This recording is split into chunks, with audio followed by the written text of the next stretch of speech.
Hello and welcome back to the Real Estate Unlimited podcast. My name's Sierra Steinmetz. Bryan Schube. Kari Steele. Bill Jones. And we're the Jones Home Team. And this is, if we decided correctly, episode 58. We had a little confusion there, but we had notes on a million different pages, but I think we're good. What are we getting into today? Schube, 7 hidden mistakes agents are making and what to do instead. Actually, a few of us were kind of researching that one, so that one should be fun. Sierra, I always love these. Love it or list it. Zillow Gone Wild. I peeked at a couple of those. I got actually a bonus one I was going to bring in. I'm going to share that one then too. So it's not a Zillow one, but it's fun. Kari's getting into property management, price fixing, better known as a half-ass research topic. So little inside joke.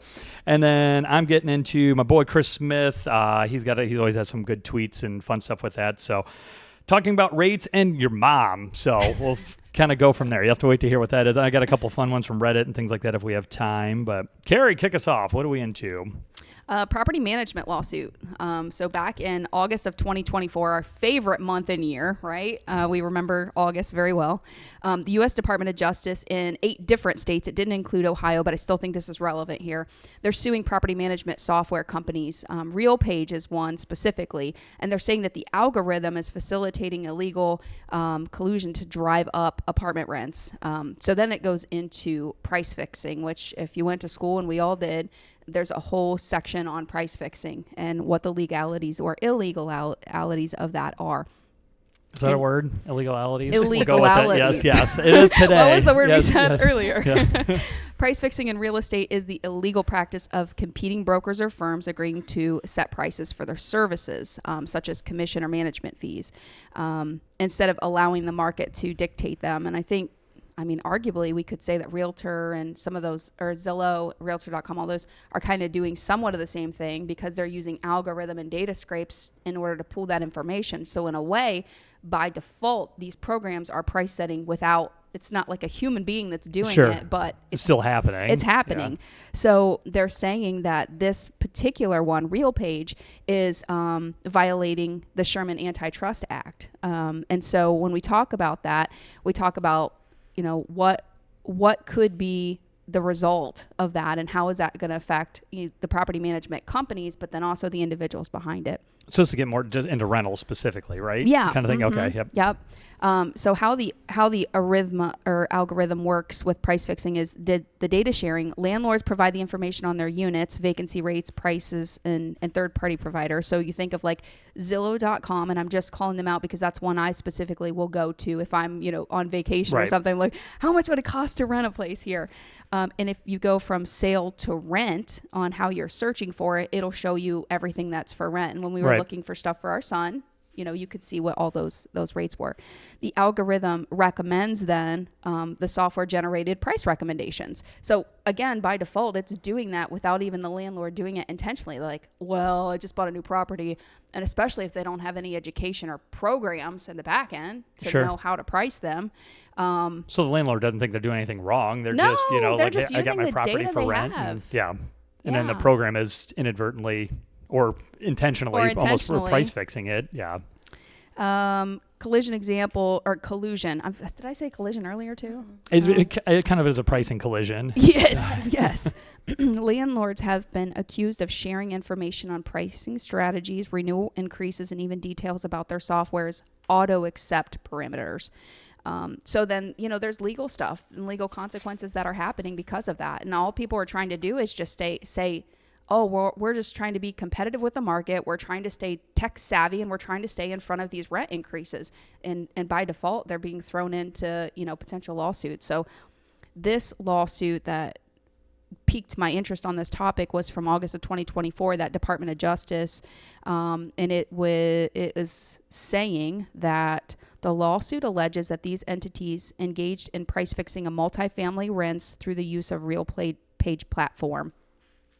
And I think this is just one particular, and I'm not calling out RealPage. Again, this is just the topic that, that piqued my interest. But I think there's going to be a lot more to that as they continue to look at, is algorithm and data scraping truly part of staying in front of the industry, right? And like staying competitive with the market that you're in, especially if you're a investor that's buying outside. So if we all go together and buy a condo in Columbus, but we don't know Columbus market or Zanesville or whatever. Yeah, you naturally put it in something like this, right? Yeah. And then it spits back an algorithm that tells us if we should be at $1,030 or $3,000, and we're just using the data that we have. So yeah, I think there's going to either be a lot more lawsuits or a lot more people like us with education that says, now wait a minute, they're not necessarily doing anything wrong. They're using the programs to give them the make an informed decision. Sure. Now, is this, I don't know if you know or not, I haven't read into any of this. Is this lawsuit just against this company, or does this also drag in the landlords of property owners? I mean, it's multi-class, so I think there's going to be more. This is just the one that initiated the class action lawsuit in August of 24. So I imagine there'll be more. That's just the actual company or the platform that got targeted. Sure. There's always one that seems like... Because those attorneys involved are going to put 100 people in there if they can, I'm sure. Yeah. So... yeah, I don't know. I'm not sure how to feel about that. If I'm the property owner, then they're not intentionally doing anything wrong. Right. I don't think they're even thinking, right? Okay, you got a rental now, right, Sierra? So what are you going to do with that? Are you going to you come up with a price, you throw it in something? So I don't know how you could hold you at fault if you're hiring somebody. How's that different? You hire a property manager, just Joe Blow off the street, right? And he talks to other property managers and they not just like collude, but hey, what are you getting for rent? I got a 2-bed, 1-bath and we're charging this. So it's almost inadvertently kind of price fixing, I guess, then too. But I don't know. Ultimately, if a tenant's willing to pay that rent. Exactly. Yeah. We talk about that all the time. Yeah. If a house is only worth what someone's willing to pay, and again, it goes for the same thing with the rental industry. Right. But I guess a contrarian argument to that would be then what choice do they have? Is that free market? Sure. But if all the rents are increasing at the same rate due to these programs or collusion or something like that, they have no choice. If you want to rent something, but I'm with you. I'm a free market and live in a tent. Yeah. I don't know what to tell you. Figure it out. Yeah. I have to move to another town, and then you get into things like I can't move out of the county because my kids are here and I'm divorced and I have to stay in the county or the state or whatever. Right. I don't know. So all I got out of that is Bryan is heartless. That's the only thing I took out of that whole thing. But no, I'm with you. I think the free market ultimately seems to figure things out for the most part. But I guess that's good. If this is an intentional problem or unintentional problem, then they weren't intentionally doing it, but it's turned into a problem. And I go right back to that is like we, the agents, the property managers, the short-term rental owners, whatever we are, we have this data that backed by consumers that say this is where we should be. So how is that any different than a data scraper? You plug it into a program it's the same thing. It's like so that made me think Airbnb, Vrbo, stuff like they do. They do not price fixing, but price adjusting based on consumer demand. Sure. So how is that? I guess it's different in a way, but like it's not different in a way. Yeah. I mean, because it's supply just like and demand. Anything else. Anything else as well. I mean, for the landlord, and again, I mean, you guys know this. The landlord's costs aren't low either. I mean, they got their mortgage, absolutely. they got their insurance, they got any utilities that are there. All of those costs. Yeah. If a furnace would go out, they got all those costs that people don't think about. Right. And the rents, obviously, they got to be able to afford to make the apartment nice for whoever's living. It's got to be profitable or nobody's going to do it. And you can justify that too. As you're talking to somebody that's like, my daughter's age, 19, 20 years old. It's like, hey, you could rent because then if the roof needs replaced, I say roof, and then people are like, what are you saying? I don't know. I'm from Southern Ohio. I had to get the hillbilly out of me. So now I'm talking like a Yankee, but to say, oh, well, if the furnace goes out, if something happens, it's not your responsibility. You call your landlord. Right. Mm-hmm. On the other end, you're a property manager and all those problems happen. Now they're on your plate. So anyway. Yeah, and there has to be a profit margin to be able to deal with those issues then too. Interesting. Well, I guess we'll see what who's going to get paid at the end of the day on this? The attorneys. The attorneys are going to do well. I don't know if anyone else will do well or not, but they're going to get taken care of. So, and I wonder if they negotiated their commission rate or their, was that just set in stone or did they adjust that rate then? It was probably not set in stone. No, I don't know. We'll see. Maybe it's negotiable. Who do you want to go to next? Sierra, you want to get into some Zillow Gone Wild or Schube, you want to go ahead? I don't care. Go ahead. Go ahead. All right. So we're going to play Love It or List It. We have a couple Zillow Gone Wild houses. They're all very different. So I'm going to go through basically what the house entails and whatnot, and then you all can decide if you're going to love it or list it. So the first one is this S house, and this is located in Washington State, Pacific Northwest, like beautiful greenery, foliage. That's amazing, right on the Love water it. there. Yep, 335 feet of beachfront there. 1,100 plus square foot primary suite. I couldn't find the full square footage of the house. Is that a 6'7" right there on the patio? Am I crazy right there by the water? To Here? the right? To the right. Here? It's I don't know what 6'7". that is. I have no idea. I don't know. It just looks like patio furniture. No. Bummer. It literally is an S, though. That's a steel Yeah. house. Yeah. And then there's, Yeah, you guys should buy And that. for just Look at that $7.5 dock. mil, you Wow. can make it your own. I honestly thought it was going to be more than that. Yeah, no, me too. The inside Where is of this $7.5 at? million. Washington. Okay. Oh, because the water's cold there. That's why. Well, it's They're probably giving it clean. away. If you keep going down, you can see some more of the inside of it. But yeah, basically Ooh. That is a incredible. very luxury beachfront home. If you want to be in the Pacific Northwest, sounds like an amazing place to be. I love the architecture. I love it. I think it is so unique, but it doesn't That is- overpower the house. Yeah. Okay, that's a lot of white, though. No red wine. It is a lot yeah, of no white, red but wine. You can change that. I have but- kids. This would be destroyed. You can change all the white, but I mean, like, just the bedroom. Can you imagine waking up to that? Yes. That's amazing. Oh man. Just stunning. That Bathtub is that never gets used insane. ever. I don't know. I see the neighbors across the lake, and I'm thinking about those new iPhones. They just zoom right in on Yeah, me getting out of the tub. 100x zoom right in. I'm gonna need one of those blinds, that you shut with the remote. And there's a rec room, built-in bar. I mean, the Oh. outdoor area alone is That's just Yeah, gorgeous. that's killer. amazing. And Oh, then Oh, the there we yeah. go. garage, yeah. I would just take those. Yeah. Right. So yeah, just So $7.5 million, it can be yours. Wow. insane. Cool. Very opulent. Awesome. So are we loving or listing it? I'm loving it. I would want somewhere warmer personally, but Oh, I mean, that's I would true. not live there because that's That amazing. could be your summer home. Yeah, exactly right. All right, what do we got here? Oh, this jeez. this Brian, one, are you loving or listing that one? I'll love it. Okay. Oh. All right. this one's gonna be one hard to beat. I is looked at this fun. one. Okay, so this is in Vegas. It's basically The wedding arch. It's basically two houses put together. So if you scroll down a little Oh. bit, you can see this is the house from the outside. Yeah. Normal, traditional. Keep going. There's one bed, one bath. So this is all in the above This is ground all- here yep, yet, all right? above. Okay. Just very traditional, normal looking home. Yeah, very that nice could be and right here in done. Tiffin, Ohio. Oh. The fallout shelter. Perfect. And then there's an elevator Let's or go. stairs that you can take down to the bunker. Look how thick that door is. I mean, that's like a foot thick door. Don't put Kelly in the yeah, elevator, right. please. Yeah, that's right. Look She at that, it would doesn't have an not. elevator. Yeah, I'm still not entirely sure how So this is they all made underground. possible, but this is entirely underground. Wow. It's got an indoor pool, putting green, dance floor, theater, bar, saunas, and a faux at that pink. programmable What? sky that can alter what it looks like in there from below ground. One of the 4 bedrooms in this bunker home. That is just the pink wild. Wow. bathroom, love the hand chair. Do you know when this was built by chance? Look at that I pool. think it might say. That's giving me, underground, like- an underground pool. Yes, like I can't really wrap I feel my like head that's around bigger than the house. It's the Yeah. above Yeah. ground house It's itself. 14,620 square feet. Oh my altogether. god. But look, I love how they have the pillars decorated as like a tree. You know what I mean? Ah, to yeah, support. that's creative. This will support, a 100 kiloton nuclear blast above. Or Right. oh my lord, look at Like, that. That's like actually, yeah. a $8.5 million. If you scroll down a little, it might have the year. Oh, I okay, think in it here. does.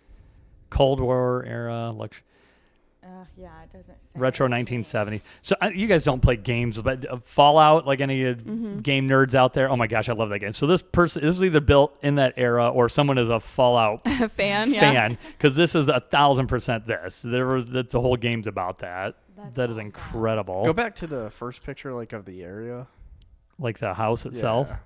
Like, Here? It's just. That's This what I is- was. It's just. It's a yeah, it would house. have to be like all That's what I was So all- wondering how this close is it was under to there. other homes, like how big the lot Right. was to be able Yeah. to. They're actually built under the neighbor's house. Yeah. Yeah. Say that. That's wild. Yeah. So are we loving or listing that? I know what you're doing. I think. Yeah, I'm definitely keeping that sucker.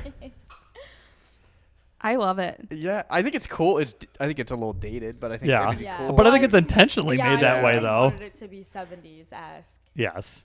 I don't necessarily love, all the decor in there, but I love enough about it, and especially with the constant fear of the unknown. in our world. I think just having that backup plan of knowing, like, be a great energy. But still, that would be fun. But can you imagine being locked in a bunker with any, Right. family, friends, what's that whatever? movie, Blast from the Past with Brendan Fraser? Oh my God. I'd be like, just leave me outside. I'll just die. Food. Just, it's fine. I mean, yeah, but I don't know. I mean, that pool would be cool for a week or two, but then it'd be where's the grocery haul at? That's what I'm saying. Like the food and all that stuff then? The food, the ammunition. You should have probably like a medic station. It's probably all there. That's just not very appealing then, so. All right, let's keep rolling. 3 of 3. This one is funky. This is in New Jersey. It's a salon house and a petting that zoo. Also has a salon and a petting zoo. It's 3 lots all together. 6.5 million, 7.5 acres. The house itself is very luxury, gorgeous. Oh my Lord, that's what you need, Schube. Do you have that in your house, a full lion mount? I do not. Bobby would if he could. Yeah. I do love those bar stools. I think those are cute. But yeah, fabric? This would just be full of like suede, like a Cheeto in no time. Jeez. Look at that. Very specific taste. Oh my Lord. That bed frame's insane. That's wild. The All tub like in the marble. shower, crazy. Cheetah in the corner.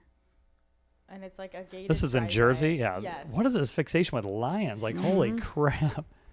So then it kind of, since it's 3 different lots, it's literally 3 different addresses that you get all together. Okay, wait a minute. This is the That's place? The salon. Oh, okay. That's I'm like, the how salon. is this? No. That's such a weird, okay. Yeah, that's the salon there. And you can see like the little like roads that go between each different thing. Yeah. And then the petting zoo. Oh, a zoo with an ostrich named Oliver. Okay, I love it. my I was on the Lord. fence, but Oliver comes with it. I can't get the for sale sign out fast enough for this place. There's no way. Get this out of here. This one, there's just a lot. No going on. way. Yeah. A lot What's of your different sales business pitch? ventures, which Ostrich honestly, the Oliver. I thought you'd be all over this because you love to do all of these random different side quests. Yes. Side yes, quest. side And I was quests. like, you know yes. what? A petting zoo, salon. But type as soon as house I saw this, situation. because this is my kid, my son over the weekend wanted another animal. I'm like, I don't want another foul mouth to feed. I just don't. Like, I'm not taking care of another animal because this would be me out here. Shoveling crap Yes, and feeding. bringing water. I'd be out there feeding Oliver every morning. Yeah. And the kids would be Here's talking. your eggs, Oliver. Like, Tina, come get your dinner Yes. from Napoleon Dynamite. Bill's out there just throwing a casserole. No, throwing a so casserole my kids over would say they'd take care of Oliver, but they would. He'd die if I weren't there feeding him. So I'm selling this as fast as humanly possible. It is cool, though. Very interesting. Yeah, property. I love a couple things about it. You know who? Yeah, okay, you don't know where I'm going to, but you know who would also love this type of house would be. Where's he at here? No, I lost it. This guy, Mike Tyson, Yep. and 50 Cent Yep. have a house that they both owned. I pulled it up on Realtor.com. It's for sale. It's in Connecticut, $9.9 million. Here's the bonus round here. Love it or listed. It is listed already, so it's already for sale. Wow. But look at this place for, I don't remember what the $9.9 million. I honestly, again, feel like it should be more. I found this like through Reddit, and they were going, but it has a full dance floor, like club in it. And of course, if 50 Cent own it, it has to have a club, I'm sure. So, Is that Dunkin' Donuts back there in the corner Oh my underneath gosh, that? it is. Yeah, there you go, Look, Sierra. It's all that's yours. funny. But of course, somebody in Reddit's like, oh, I went to the parties there at the club and blah, blah, blah. But I mean, it's got a recording studio, casino, like room. Oh, wow. It's just ridiculous. Huge. It has like 9 kitchens, a billion bathrooms, tennis court, That's where I'm at with all the indoor extra. pool, movie theater. I don't even know what you do with that. Just massive entry room with an elevator.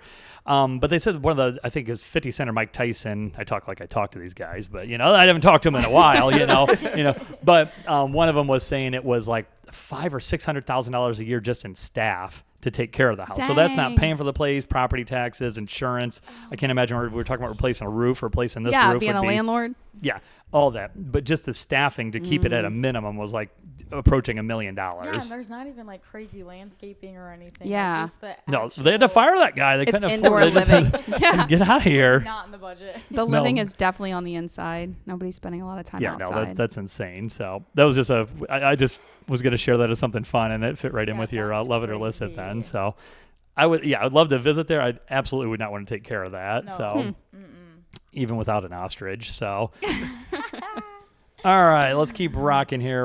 Schube, what do you got here? Yeah, 7 hidden mistakes agents are making and what to do instead. So I know we were all kind of looking at this article when we were talking about things to talk about. So number 1, ignoring AI instead of leaning into it. Obviously, AI is growing in our industry. There's a lot of benefits. I feel like I'm called out right now. Really? Because I feel like a lawsuit with the whole price fixing thing. It's growing. And it's one of those, I think, the agents that aren't really necessarily using it or don't want to change, and it kind of goes into, if you don't want to change in this industry, it's hard to stay relevant. So, always look for, new things that are growing that are going to be a major part of the industry. And I think that's kind of where we're kind of going. Which I feel like we've done a pretty good job as a team, I think you've done a really good job at spearheading that. Okay, maybe that's it. I'm not trying to take that, but yeah, maybe that's it. As long as we're still doing it somehow, and I know you guys, I'm always like, oh my gosh, this new program. You're like, oh, what the hell is he doing now? Like, no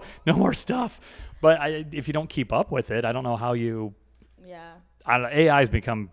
And again, I don't even know if it's technically AI, but just ChatGPT has become huge in my life. Yeah. So stuff's changing so fast. Even like that MLS is now Flex MLS, and I went to pull something up and I didn't have what I needed. Sure. Yeah, like what it is just this? happens so fast, and it's like you don't have to embrace it or utilize it to its fullest potential, but you have to be aware of it, and you can't fight it because it's whatever's coming is coming, and it's just like self-checkouts, like you can fight them, but now look, they're everywhere. So if you would embrace them when they first came, you would be a lot smarter on when you go to Circle K how to check out with a pull or pop at the little self-checkout. Yeah, because I have seen people struggle, myself included, with that sometimes too. So, or total sideline. Then when I first started again back in my day, a million years ago, as the kids would say, a lot of the agents still were just like, they didn't like the MLS, they didn't like any of the programs that we use, which were very minimal. We didn't have smartphones when I started. They were just like, I just wish things would stay the same. I just wish it would be back like it used to be. Do you guys hear that from other agents now? I mean, I say that, and I didn't even start back when it was back in the day. But you've been doing it for a while, though. It's not like you a year in and you get my grumpy 20 years. I guess I have done that about .loop because that's frustrating as AT double hockey sticks. It's not changing, but changing, and the changes that are made, you might know about them and you might not. I think it's one of those, like, again, and we've had a couple of different programs, like our follow-up systems and stuff like that, where we've changed since, we've been here. Sure. And it's one of those, like, it's annoying, but is it for the better? It probably, it always winds up working out, or it's better than the program you were using. It's just the habit of you don't want to change something else. Right. Yeah. It's just getting used to seeing the different screen that you look at every single day. Like with the MLS changing, it's like, oh my God, I'm going to rip my hair out because what is this setup? You just get used to it. Yeah, our other MLS had a bit of a change earlier this year too, and it made me want to scream as well, but now I don't even think about what it previously looked like. So it's just, I guess if you can't roll with the punches, like you're going to fall behind. That's what I'm thinking, just being able to adapt. And I feel like there's still plenty of agents that say that, but I feel fewer today, or at least my conversations fewer today than there are now. We're like, oh, I just wish it was whatever, back to how it used to be. So I mean, there are people that still just keep a little notebook and write down somebody's name, and that's how they ain't broke, don't fix keep it. Simple, stupid method is like just keep those relationships going, keep the contact up, and at the end of the day, the leads will work themselves out. Right. Yeah. I just can't imagine the non-MLS industry. I don't know how y'all did that back in the day. No, it was bad. Bobby and I were just talking about that then too, like how frustrating some of these things are. But if you think of the amount, or just adapting new programs, new things, but I could not do the level of business I do now without those programs. Fast, there's no easy, way, like not absolutely easy, no way. But it takes everything and makes it that much faster, which good, bad, and ugly. Yeah, because I can remember the one time our old house on Greenfield Street. I remember being in my office and I just crying to my wife. I had 5 deals going and I was like pulling my hair out. Like it was insane. Like it was so much. I'm like, I don't know how people do that. Like nobody can do this amount of volume of business. But you guys have all done that now. But between showing time, .loop, because again, just scheduling showings. If you had a busy weekend, you're going to schedule 8 showings. Look them all up one by one. Call the agent. Hey, how does noon work? I don't know. Let me get back to you. We'll call the next one. Hey, how's 12:30 work? I don't know. Let me get back to you. Call, and then by the time you get, the 12:30, 1 o'clock works, and then the first agent calls. No, that won't work. How about 3 o'clock?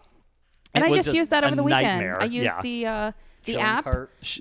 And then I dropped in all of the addresses, and then. And how lucky are we to have that? I mean, I was racing. It did kind of condense them to where there wasn't a whole lot of time to get because it said, oh, it was like 0.6 miles or whatever, but ended up taking like 10 or 15 minutes to get there because of whatever. But beyond that, it really would work. Further compound that, you know how great agents are at answering their phone now. Imagine that back then they didn't have cell phones. Oh gosh, they didn't, or if they did, they didn't answer them. You'd have to call their office, leave a message. The homeowner like answers the door in their robe.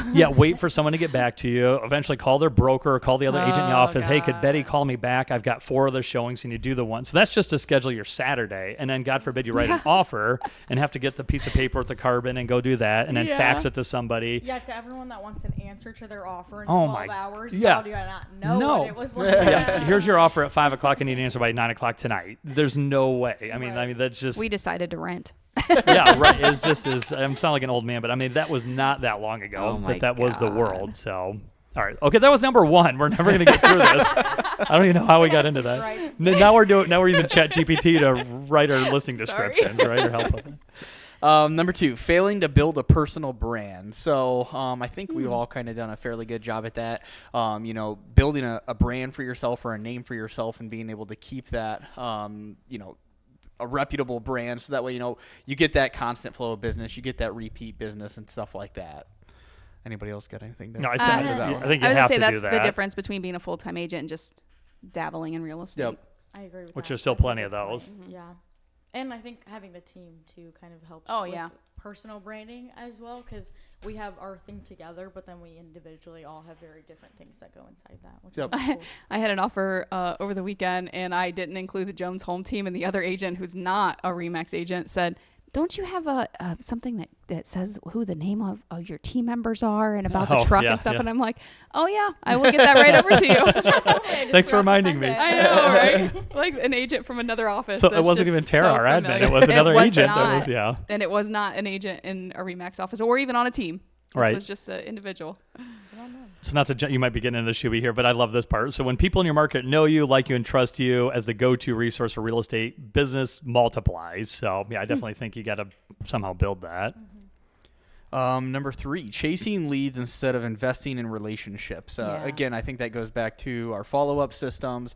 I know a lot of agents who send cards for Christmas, those sorts of things, just trying to keep those same relationships and get those repeat business or repeat clients instead of, trying to always generating new business. Again, you always want to try to generate new business, but if you can keep those repeat clients, I think that's where your money is. So, all right. Word of mouth is huge. Kind of a different side of it when you're first starting out, though, because I remember when I first started and I was 19 and I didn't have friends that were buying last year houses. that we're talking about. Yeah.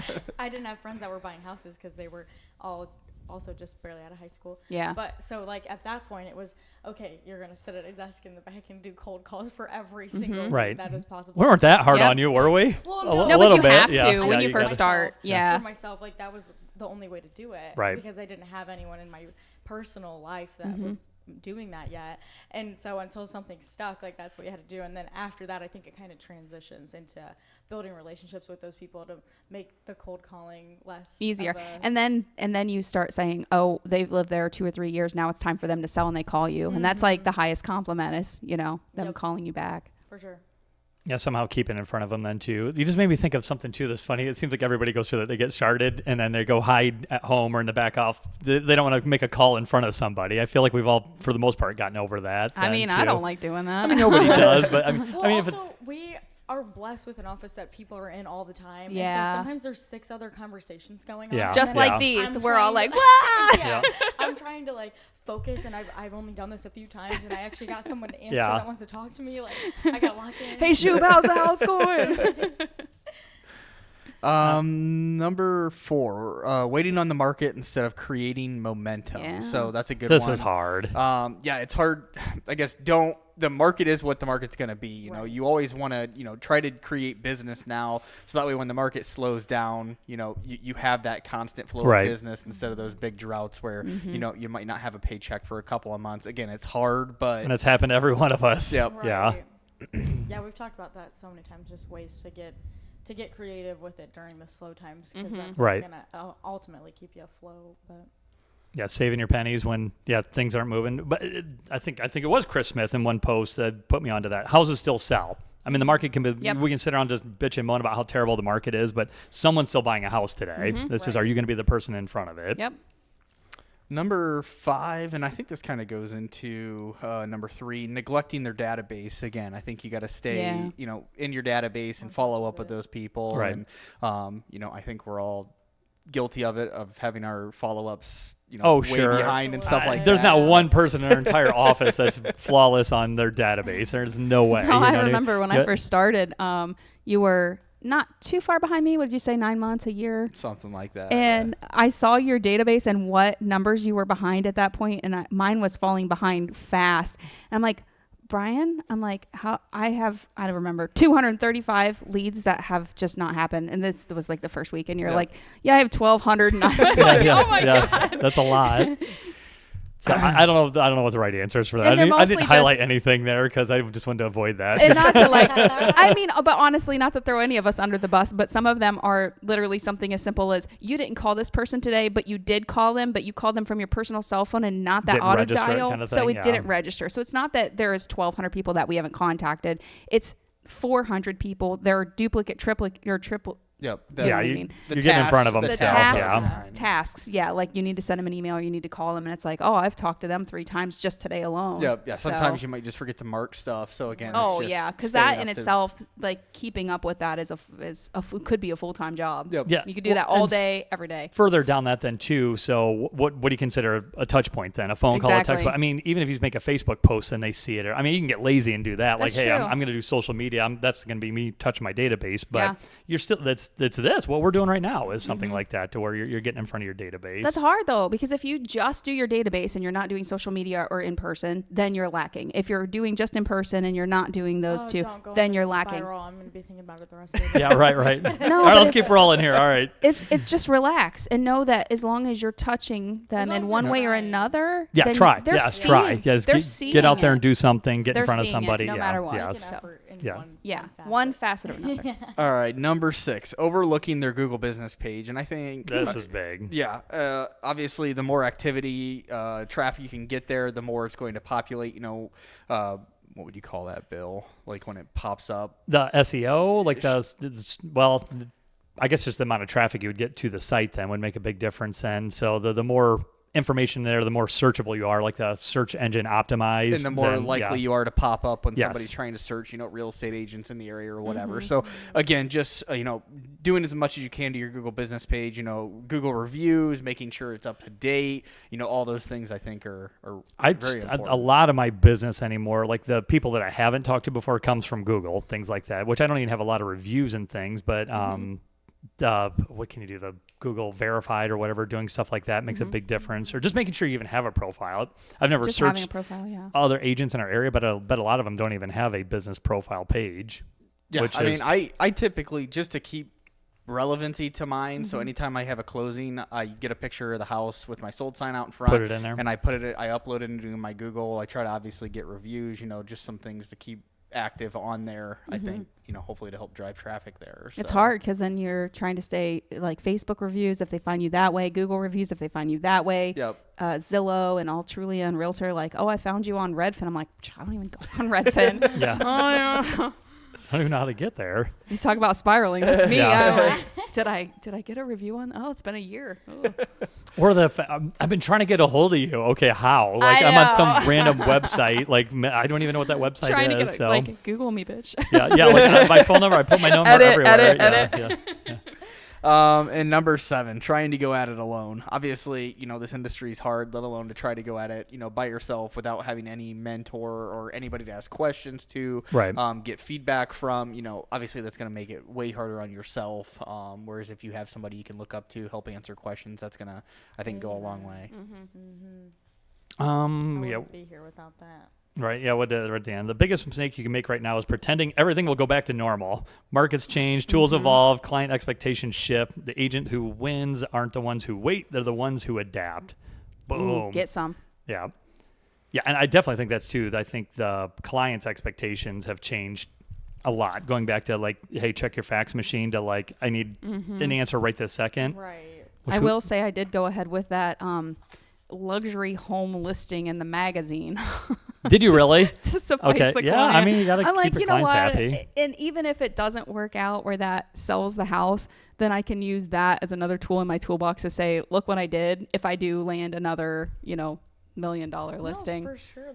Because the price of it was the equivalent of like getting a banner for a sports team or something, and like how many leads do I actually generate from that? So I kind of just looked at it like tax write-off, advertising, future dangling carrot. I don't know. Yeah, that's definitely something you can put in front of people then too. Like, look what we do for our people. The other Yeah. agents aren't going to do. I'm not going to do that for a $250,000 house, but Right. if you have something that is going to require some, I bet if unique you have that marketing- $250,000 house and you badger Kari enough about it, she'll do it for I you. mean, you're not wrong. You're that's not what wrong. we Is it going to sell your house? Probably not. Probably but, not. No. But I did some research, and there was quite a few agents, not just from one-sided, not like, oh, they're all Sotheby's or oh, they're all, whatever the other. Sure. Names are. They were diverse. So I was like, maybe. Might do it. All right. Schube, you good? I'm good. Okay, so I'll go into, I just got a couple things here. We've already been going pretty long here. I'll try to make these quick. My guy, Chris Smith, former creator of Curator, and a good little nugget here then to talk about interest rates and housing. And again, I would like to pull this stuff up here. So we look almost every week, 6.35. I think it's the same as it was last week. So there's still a lot of talk about Fed rate cuts and things like that, but I don't know if that'll do anything or not. So he had a cool post. You're waiting for 5.5% rates. Cool. Here's what happened while you waited. In 2002, I think this is a real example. He was talking on another thing. A house was $380,000 at 6.5%. The monthly payment's $2,400. 2 years later, that house is now $445,000. So what is that? $65,000 more.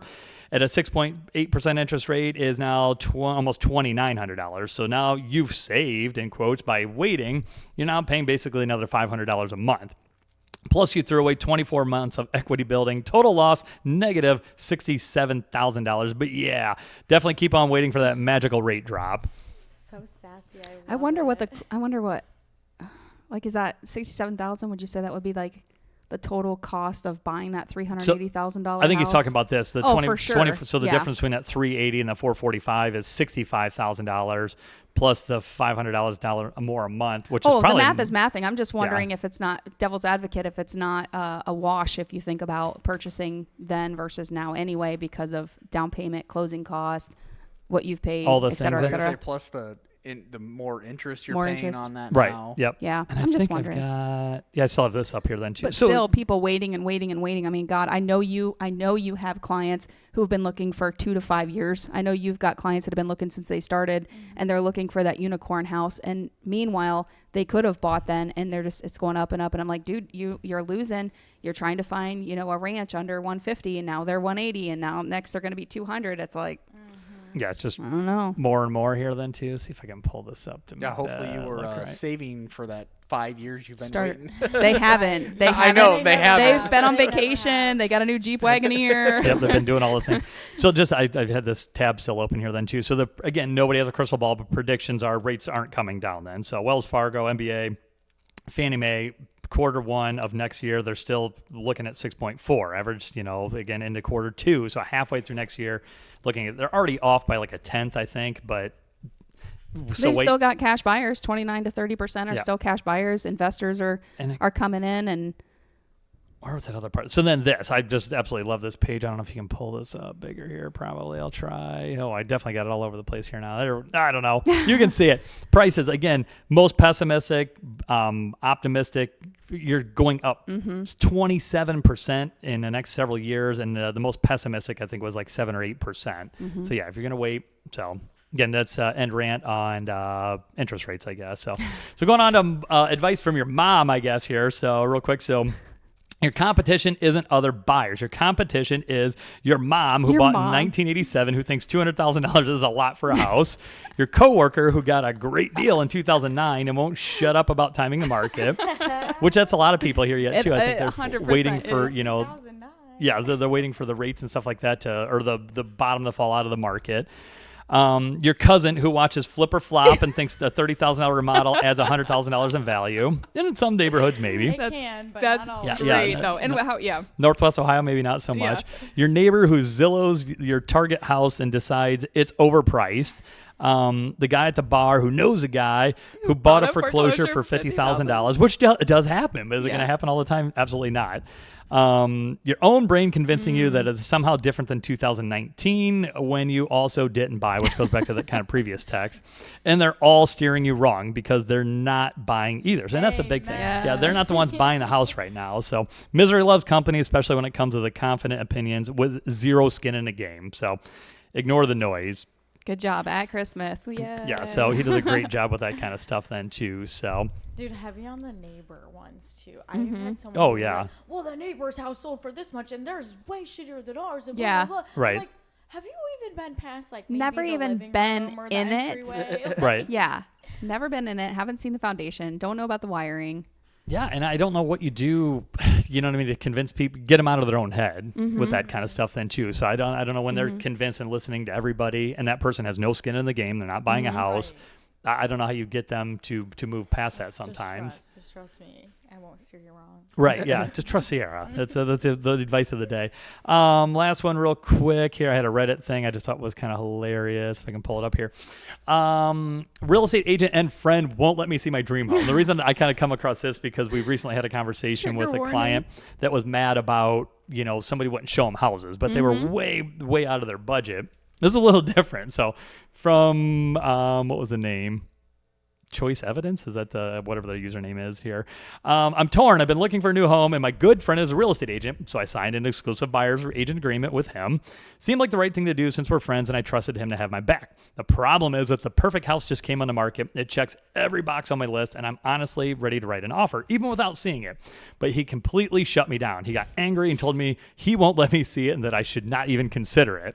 So I'm assuming something's wrong with the house. The pricing just isn't right. No. After pushing, he told me that's because the listing agent is his ex, which I already knew were friends. I knew the ex, never liked him, but at least it was his choice. It would be too complicated and not worth the drama for him. No, then you do a referral. Yeah. I mean, talk about legalities. Oh my God. So Yeah, I'm in a tough spot because I'd signed a contract, but it feels like a massive breach of his duty to me. Yeah. He's prioritizing his personal feelings over my best interests, preventing me from seeing what could be my future home. What are my options here? So I ask you, you be the judge, jury, and executioner. I wonder if that was their house together. I don't know. Oh. Yeah, can I legally break the contract? Should I try to find a different agent? But then how do I handle this without ruining our friendship? Any advice on how to navigate this would be huge. If they're friends, you just say, listen, buddy, blank, blank, blank, because you're friends. I'm giving this to Sierra or Brian or Bill. Right. You find an agent in your office that can take care of this. Yes. Right. Or maybe even an out-of-area agent that's still in your network. Right. Or your broker, grow or up, literally dude. anything. Grow up, yeah. No, because I think then there's a huge conflict of interest there because if he or she's already emotionally feeling that way, you don't want to go into a deal with that. That's what I'm saying. You need to fucking sack up. Yeah, yes. But most people can't. Oh, but I mean, it's true. There's nothing wrong with that. Yeah. That's your job. You're right. It is. Right. It's your job. You need to put your feelings aside. We live in a small town. Yep. How many times have we come across somebody's all the time ex or somebody's mother-in-law they don't like or somebody yeah. No, you gotta figure it out. Yeah. Yep. That's how I feel about that. Yep. And if you can't, you need to check yourself. But second of all, you need to send it. Tell off us to how you someone really else. feel. Right. How do you really feel? My only contrarian argument to that then is if you being involved is going to screw the deal up for that person, but then you already hit it. Then get it to somebody else. Get it to somebody else. Yeah, if you write the offer, and his ex-wife's like, nope, not even looking at an offer that comes from him. Right. Yep. Like, Yeah. That's what I'm thinking. Like because in office there could still be bad blood. So even if I gave it to you or Bill, there could still be that's the Remax branch and we've Tiffin. been blackballed from listings and things like that. Or you know what? I'm going to give it to so and so in Toledo. But that's also different if they're worried about the other agent making it an issue. It's different when you're the agent that's making it an issue. Yeah. That does happen. Well, so again, I've got a listing right now where they say they want a particular. There's an agent in office they do not like at all, and they don't even want the entire office to look at it. I'm like, you're selling yourself short. Like I understand there's hard feelings, but like don't do that if you don't have to. Yeah. So, but yeah, I'm with you. You just grow a pair and get over it, I guess, or get yourself out of the situation. Yeah, so pass it on then. Don't just. completely negate your buyer's opportunity for their dream house. That's kind of ridiculous. Yep. So there is a happy ending to the story. There's several up there. This went on for like a year, I feel like. It's been since August 17th, so it's been going on for a better part of a year. There was tons of just comments that were just like, I don't even get into it. Some of them were pretty inappropriate, but it was funny. Read those. Update. I believe they did successfully get the house. They did not end up using that agent, I don't think. Yeah. So I don't know what the final details were. So whoever you are, I'm glad you got your home. Glad you got it sorted out. Hopefully it all worked out in the Literally end. right there it says, first commenter, here, tell him to take his pick. 1, get over and show you the house. 2, release you from the buyer's agreement. Yeah. C, sit down with his broker and discuss with him and his brokerage from being in material breach of contract. Yep. Yeah. Yep. He's putting his petty ex drama before your friendship. Guy cares more about his feelings than providing a professional service. It goes on and on and on. So look it up if you want to read it. We'll put a link in the description. You can find all the fun comments with that. So, all right. I had some other dumb stuff, but we've been talking forever. That's good enough here, I think. So, and this is, I guess, forgot to mention here too. Obviously, we got Halloween. So happy Halloween. I guess that's this week as you're watching this. So. That is episode, not 59, episode 58 in the bag. Check back for episode 59. We'll get our notes straight then. And make sure you like, subscribe, give us your comments, do all your stuff. You know what I mean? Whatever you want to talk about, we'll talk about. So till next time, we'll see you all then. Bye-bye.